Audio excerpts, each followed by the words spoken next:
আমরা লকমুখে এসছি। এটা খুব নাম করা হ্রদ এই অঞ্চলের আবারডিনশায়ারে। স্কটল্যান্ডের অ্যাবারডিন থেকে, আমরা বলি অ্যাবারডিনশায়ার, কেউ বলে আবারডিনশায়ার, সেখান থেকে আমরা গাড়ি চালিয়ে প্রথমে আসছি বালাটার, প্রায় 150 বছরের পুরাতন ছোট্ট গ্রাম। তারপরে বালাটার থেকে আরও 10 মাইলের মতো আমরা গাড়ি চালিয়ে আসছি। এখানে লোকজন হাইকিংয়ের জন্যই আসে, শরীর ঠিক রাখার জন্য আসে।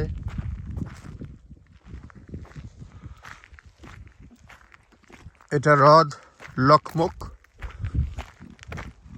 চারদিকে পাহাড়, তারপরে মধ্যখানে পানি, তারপর মেঘ। এখানে একটা ব্রিজও আছে দেখতে পাচ্ছি নিচের দিকে। ব্রিজে মন্দ হাওয়া, দেখার মতো পরিবেশ।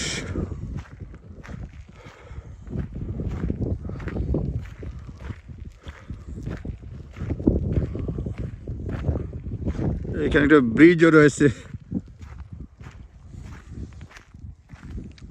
চারদিকে আপনাদেরকে দেখাচ্ছি।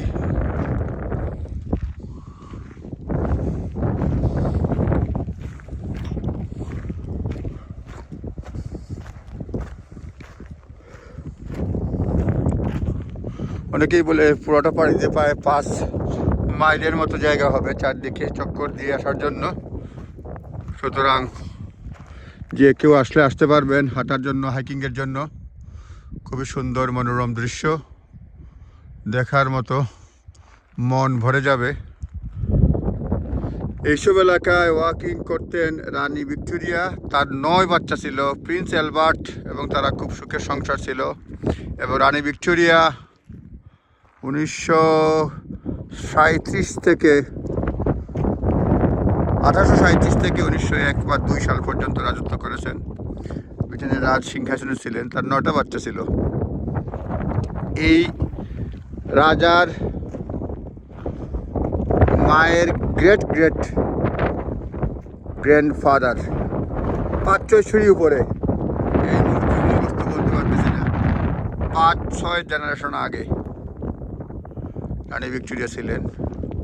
তো এখানে রানী ভিক্টোরিয়া এইদিকে হাঁটাহাঁটি করতেন, হাইকিং করতেন, ঘোড়া নিয়ে আসতেন, হাঁটতেন। সুতরাং এখানে একটা জায়গা রয়েছে যেখানে বিশ্রাম নিতেন, সেসব জায়গাও চিহ্নিত করা রয়েছে। এর জন্য না, প্রাকৃতিক সৌন্দর্য, রানী ভিক্টোরিয়া, সব কিছু মিলিয়ে এটা বেশ নাম করা এই অঞ্চলে। আমরা দেখতে আসছি, একই সঙ্গে মৃদুমন্দ হাওয়া এবং ওয়েদারটা বেশ ভালো লাগতেছে, হাঁটতেও ভালো লাগতেছে, দৃশ্য ভালো লাগতেছে। আপনারা ওই অঞ্চলে আসলে আসবেন, কথা হবে, দেখা হবে। আসসালামু আলাইকুম।